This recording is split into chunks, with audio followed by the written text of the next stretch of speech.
Hello children, how are you all? I'm sure you all are doing good. Let's start today's chapter, Eclipses and Tides.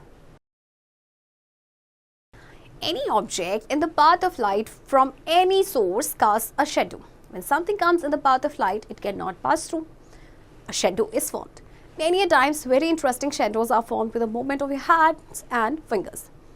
देखिए, जब भी कोई चीज़ आपके light के path में आती है तो फिर उसकी शेडो बनती है ना. तो जैसे ही लाइट का जो पाथ है ऑब्स्ट्रक्ट होता है तो एक शेडो बनती है. और बहुत बार तो हम खुद ही शेडोज़ बनाते हैं, राइट. मतलब अपने हैंड्स एंड फिंगर्स की हेल्प से बहुत सारी इंटरेस्टिंग जो है शेडोज़ बना सकते हैं. Dark and light shadows.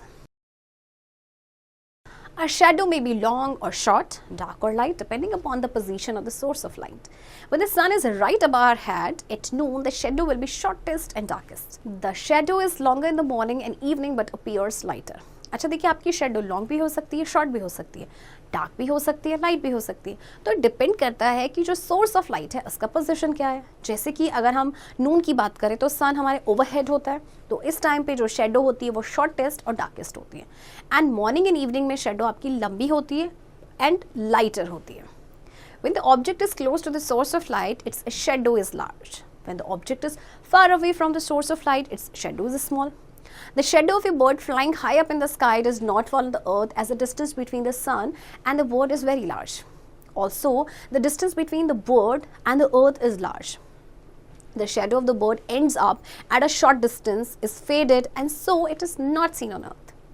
अच्छा देखिए, कोई भी ऑब्जेक्ट जितना पास होगा ना सोर्स ऑफ लाइट का तो शेडो लार्ज होगी.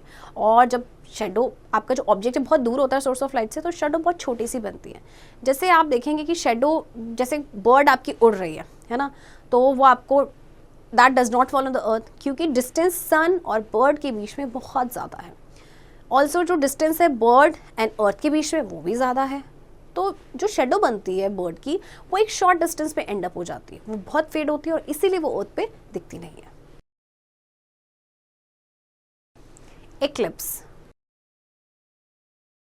When the sun, the earth and the moon are in a straight line with each other and sunlight falls on the earth and the moon, the shadows are formed.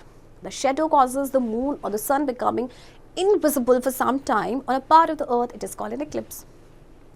देखिए, सन, अर्थ और moon जब एक straight line में आते हैं एक दूसरे के साथ तो सनलाइट जो है वो आपकी पड़ती है अर्थ पे और मून पे, तो उसके बाद क्या बनती है, उनकी शेडोज़ बनती है. तो क्या होता है कि जो शेडो आपकी बन रही है उसकी वजह से मून या सन वो कुछ टाइम के लिए और कुछ पार्ट में इनविजिबल हो जाते हैं. ओके, तो that is called an eclipse. Lunar eclipse. The moon revolves around the earth. It takes 29 days to go around the earth one time. Sometimes during its revolution, the sun, the earth and the moon come in one straight line. The moon gets into the dark shadow A of the earth and cannot be seen. It is total lunar eclipse. But when the moon remains in the lighter shadow part B or C, it is partially C. We call it partial lunar eclipse. When the moon comes out of the shadow of the earth, D or E,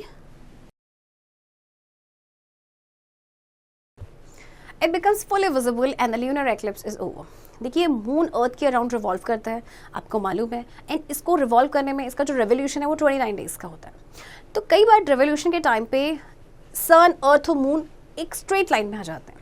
okay, तो जो moon है, moon gets into the dark shadow which is a, है ना, of the अर्थ, और उसके बाद उसको देख नहीं सकते, तो ये टोटल ल्यूनर एक्लिप्स होता है.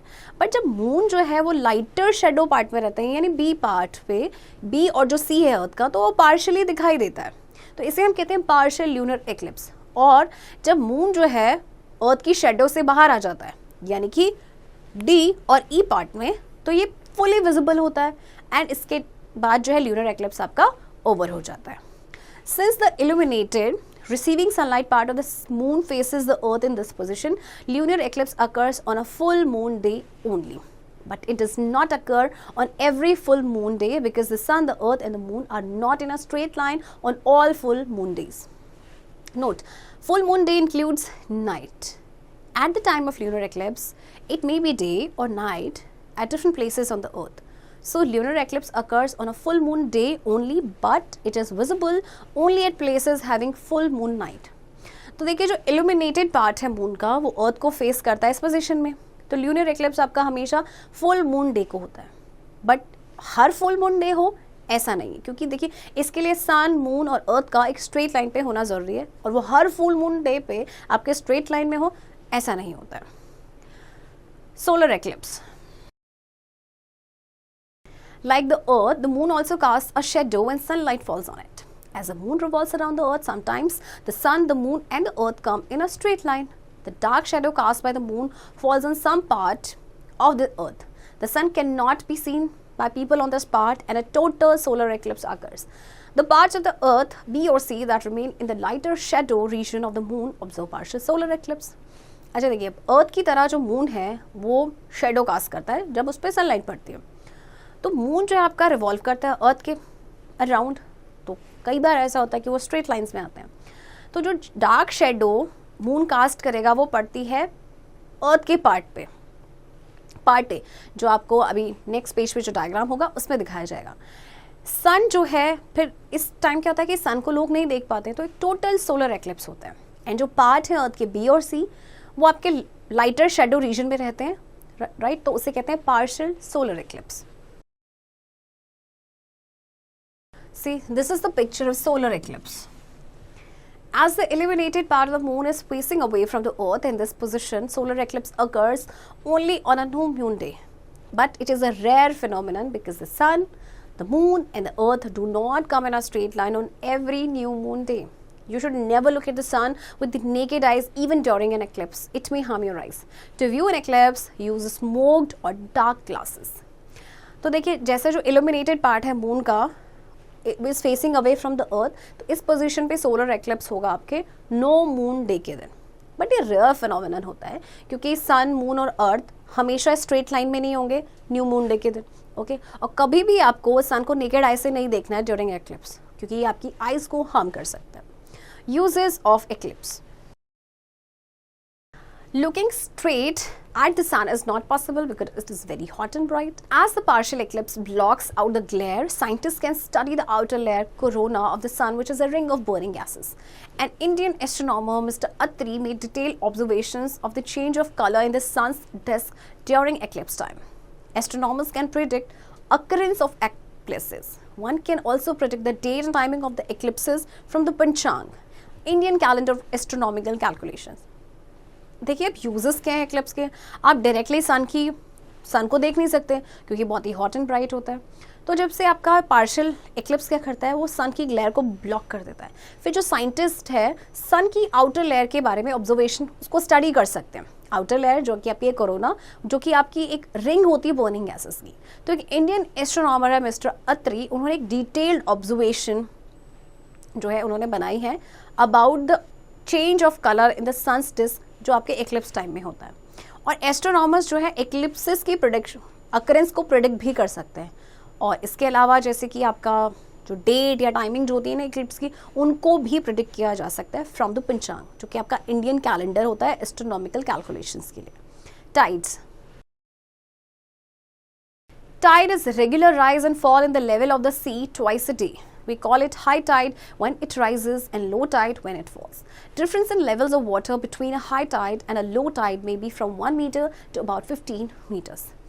Tide आपका एक regular rise and fall होता है समुद्र के लेवल में, जो दिन में 2 बार होता है, तो इसे हम हाई टाइड कहते हैं जब ये राइज होता है, लो टाइड जब ये फॉल होता है।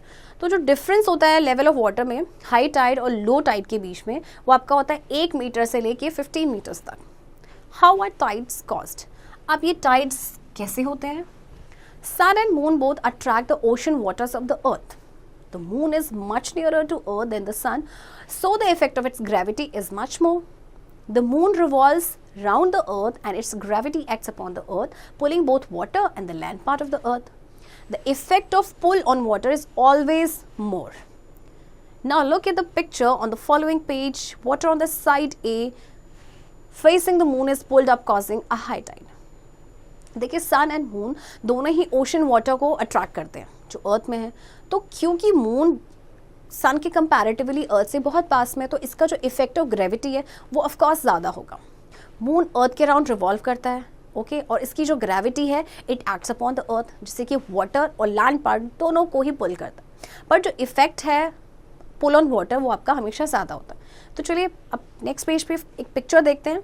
इसमें दिया गया है कि जो वाटर है अर्थ के साइड में यानी ए में, वो मून को फेस कर रहा है और वो पुल अप हो रहा है, जैसे कि हाई टाइड होता है। At the same time, the earth itself is also pulled slightly towards the moon, causing a high tide on the side C that is away from the moon. At sides B and D, there is a low tide because of the movement of water to the regions of high tide. अच्छा, same time पे क्या होगा कि अर्थ जो है वो भी slightly moon की तरफ पुल होगी, जिसकी वजह से हाई टाइड होगा साइड सी पे जो कि मून से अवे है, और साइड्स बी एंड डी में वहाँ पे लो टाइड होगा because of the movement of water. उसका मूवमेंट हो रहा है हाई टाइड के रीजन्स की तरफ। ये आप इन पिक्चर में देखिए। As the earth spins or rotates on its axis, every place will have low and high tides twice in 24 hours. To be more accurate, a high tide occurs after every 12 hours and 24 minutes. अच्छा, अर्थ spin करती है यानी कि rotate करती है अपने axis पे, तो इसीलिए हर जगह पे लो एंड हाई टाइड्स होंगे 24 घंटे में 2 बार। और इसको और एक्यूरेटली बोले तो हाई टाइड जो होता है हर 12 घंटे 24 मिनट के बाद होता है। स्प्रिंग टाइड एंड नीप Tide. On the full moon and no moon days, we get the highest tides or spring tides. On these days, the sun, the moon and the earth are in a straight line, so the gravity of sun also acts along with the gravity of the moon. Position A and C of right side, figure 2. When the sun and the moon are at right angles, the high tide is at its lowest level, but it is not a low tide. It is called a neap tide. Position A and C of left side, figure 1. देखिए, full moon या no moon days में क्या होता है कि हमें highest tides, जिन्हें spring tides भी कहा जाता है, वो मिलते हैं।